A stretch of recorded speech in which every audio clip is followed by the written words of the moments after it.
ये हैं अजंठा की गुफाएं।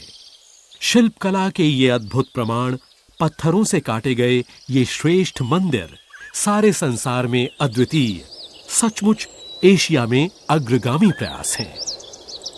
प्राकृतिक चट्टानों को खोद उसी के अंदर निर्माण करना ही पत्थरों में की गई वास्तुशिल्प कहलाता है। अनेक मंदिरों को आश्रय देने वाली प्राकृतिक गुफाओं में और इन गुफाओं में एक फर्क है। ये अत्यंत परिश्रम से ठोस और कठोर पत्थरों की सतह पर अतुलनीय रचना होती है। सामग्री और स्थान की अद्वितीयता के बावजूद अजंठा के समान गुफा निर्माण में वास्तुशिल्पियों ने भवन निर्माण कला की विधि में कोई फर्क नहीं दिखाया है। साधारण तौर पर लौकिक रीति के अनुसार ही बाहरी व अंदरूनी भाग भी हैं। अतः इनको एक अलग स्थापन शैली नहीं कह सकते। फिर भी ये असाधारण अवश्य हैं। पथरीली वक्राकार श्रृंखलाओं का सामना करते इन कलाकारों को एक रूपरेखा बनानी पड़ी होगी। कल्पना और योजना बनाते समय पहली गुफा से आखिरी गुफा तक उस रूपरेखा को ध्यान में रखना पड़ा होगा। इस असाधारण कार्य का एक उदाहरण देखिए। गुफा की अंदरूनी सतह पर खनन करते समय ये भिक्षु भीतरी छत से शुरू करते और धीरे धीरे जमीन तक पहुंचते। बाद ही में वे इधर उधर देख पाते। फिर उन्हें गिरने या पत्थरों से लुढ़कने की चिंता न होती।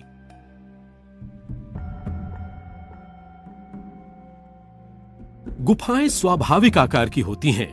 उनके खोखले ढांचे भी स्वाभाविक होते हैं, परंतु यहां पर कठोर पत्थरों व चट्टानों को गहन काटकर खोखले स्थान बनाए गए हैं। सुविचारित योजना, विश्वास और कला ने इस शाश्वत सहनशील पदार्थ पर चिरस्थायी रूप दे दिया। इनको साधारण भवन निर्माता नहीं कहा जा सकता, इसे शिल्पित ही कहा जा सकता है और यही ठीक वर्णन होगा। तकनीकी तौर पर ये अजंठा की गुफाएं लंबी अद्भुत शिल्पकला की श्रृंखला ही हैं। दस्तकार, निर्माता और भिक्षु, इन सभी को इस पूरी योजना की कल्पना करनी पड़ी होगी। पथरीली सतह पर काम करने की युक्ति सोचनी पड़ी होगी। इसके बाद अंदर के कामों का प्रबंध, जहां पर बड़े बड़े विशाल स्तंभ, आश्रय स्तंभ, दांता बनाना, दीवारों पर प्रदर्शन के स्थान, पत्थरों को हटाकर अपना शिल्प सौंदर्य प्रकटित करना, ये सभी कोई ऊपरी वस्तु के मिलाए बगैर। पता चलता है कि एक उच्च स्तर का काल्पनिक शिल्प और चित्रकला का अस्तित्व प्राचीन काल में था और सैकड़ों कलाकार कला को निश्चित शाश्वत रूप दे सके थे। इस प्रकार की गुफा निर्माण कला को छांटने के 3 मुख्य कारण थे। सन्यासी जीवन की सुविधा के लिए लोग सुनसान गुफाएं चुनते थे। उनके इष्ट देवताओं और अवशेष चिन्हों को समर्पित होने के कारण ये गुफाएं अति सुसज्जित और वैभवपूर्ण होती थीं। वास स्थान उनकी रहन शैली के अनुरूप होते थे, जो जनसाधारण के जीवन से काफी अलग होते हुए भी उनके संपर्क में रहते। सैकड़ों वर्षों तक अविरत हजारों लोगों द्वारा गाए गए प्रार्थना स्वर और उनकी कलाकृतियों का सारूप्य और लक्ष्य, सब ने मिलकर इनको पवित्रता प्रदान की है। बौद्ध गुफाएं अंदर से 2 प्रकार की होती थीं। एक विहार या रहने के स्थान और दूसरा चैत्य, महाकक्ष या प्रार्थना स्थान अपूर्व, जिनमें उनके देवताओं की मूर्तियां होती थीं, जिनकी ये पूजा करते थे। धीरे धीरे तेरवाड़ के कड़े नियमों को तोड़ते, बंधनों से छूटते महायान बौद्ध मत की झलक मिलती है। बैठे उपदेश देते बुद्ध की अनेक मूर्तियां गुफाओं में अति अलंकृत शैली में हैं। इन गुफाओं के शिल्प और चित्र बुद्ध की जीवनी और उनके पूर्व जन्म पर प्रकाश डालते हैं, जो जातक कथाओं में दृष्टांतरित हैं।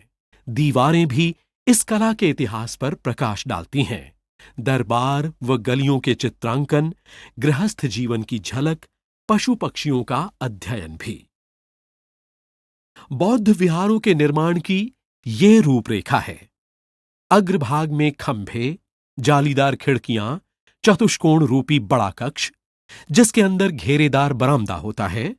तीनों तरफ छोटे कोठरे, ये पत्थरों में खोदे गए हैं। प्रवेश द्वार के सामने देवताओं के लिए बनाया गया कक्ष है। इन गुफाओं के अंदर की निर्माण शैली में लकड़ी के काम की चमक है। अलंकृत चित्रकला बुद्ध के पूर्व जन्म की कथाओं से पूर्ण है, जो जातक कथा के नाम से विख्यात है, और कुछ ग्रामीण लोक कथाओं से भी ली गई है। ये बौद्ध निर्माण के ढांचे, जो ईसा पूर्व 3री से 2री शताब्दी के हैं, ये भारत के पत्थरों से काटकर निर्मित कला के प्राचीनतम नमूने हैं। बौद्ध भिक्षुओं ने कई मंजिलों के ये भवन पत्थरों से खनन किए हैं। ये निर्मित स्थान, जिनमें रहने की जगह और सादगी से जीवन बिताने की जगह है, इनमें से कईयों में बुद्ध के मंदिर, बोधिसत्व और सिद्धजनों की मूर्तियां भी हैं। गुफा नंबर 9 और 10 निपुण कारीगरी की रेखामय चित्रों की अनमोल मिसाल हैं। आगे के काल में वैराग्य की जगह प्रेम व अनुराग और कोमलता ने ले ली। सचमुच इन चित्रों में कविता का प्रत्यक्ष प्रमाण है। ये आप गुफा नंबर 16 और 17 में देख सकते हैं। बुद्ध को देवत्व रूप देने के साथ ही उनकी मूर्तियां प्रभामंडल सहित संवारी गई हैं। इस प्रकार मूर्ति के चारों ओर प्रभामंडल निर्मित करने का संप्रदाय ईसा पूर्व 3री और 2री शताब्दी की और ईसा पश्चात 2री और 3री शताब्दी की गांधार शैली से है। गुफा नंबर 19 में अभय मुद्रा में खड़ी बुद्ध की मूर्ति है, या शेर के सिंहासन पर बैठे, जैसे कि गुफा नंबर 26 में दोनों ही स्तूप पर अध्यारोपित हैं, जो कि उस समय गांधार शैली में प्रचलित थी। गुफा नंबर 26 में एक अन्य जगह पर बुद्ध की महानता के अनुरूप एक विशालकाय बुद्ध की मूर्ति है, जिसमें बुद्ध का महापरिनिर्वाण या उनका देहावसान चित्रित है। गुफा नंबर 6 में मंदिर के दरवाजे पर बुद्ध की मूर्ति के अलावा उनके अनेक प्रतिरूप भी हैं, जिनमें एक अभय मुद्रा या रक्षक की आकृति में है।